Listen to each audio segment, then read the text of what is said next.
Nous sommes en l'an 2301, je m'appelle Edward Atlas. Si vous écoutez ce message, vous êtes de la résistance. Le super cyborg Helios a tenté de nous détruire, de nous disperser, de nous retourner les uns contre les autres. Mais sans succès. Les machines pensent que toute résistance est futile, que l'on ne peut pas gagner. Pourtant, nous sommes toujours là, prêts à livrer l'ultime bataille. Jamais nous ne cesserons de nous battre.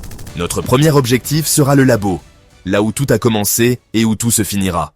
La résistance est composée des meilleurs soldats, des meilleurs robots de combat, des meilleurs véhicules lourdement blindés, mais aussi des meilleurs tacticiens, des meilleurs scientifiques et des meilleurs IA en cybersécurité.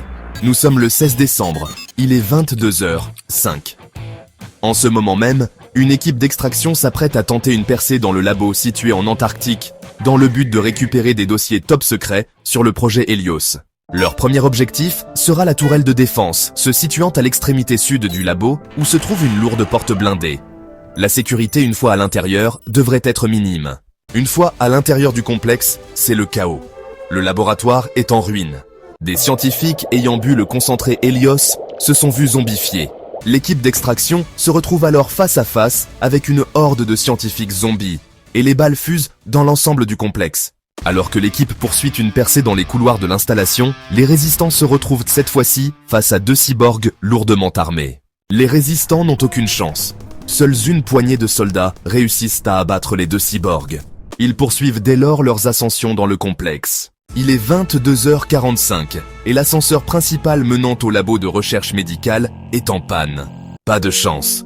Les soldats devront prendre les escaliers menant directement au hall principal de l'installation. Une fois sur place, des robots de sécurité leur barrent le passage. Et l'espace d'un instant, une violente explosion projette les résistants au niveau inférieur, dans l'usine d'armement. Un nuage de poussière empêche toute visibilité, et là c'est le drame.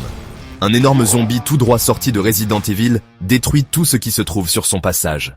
Les résistants encore en vie n'ont d'autre choix que de fuir le complexe en ruine et de retourner dans le froid glacial de l'Antarctique pour remonter dans les véhicules lourdement blindés. Nous sommes en l'an 2301, le 16 décembre à 23h30. Notre première tentative n'est pas un échec mais une leçon. Que l'humanité se souvienne de cette nuit comme étant la première étape vers la reconquête de notre monde. Ici Edward Atlas.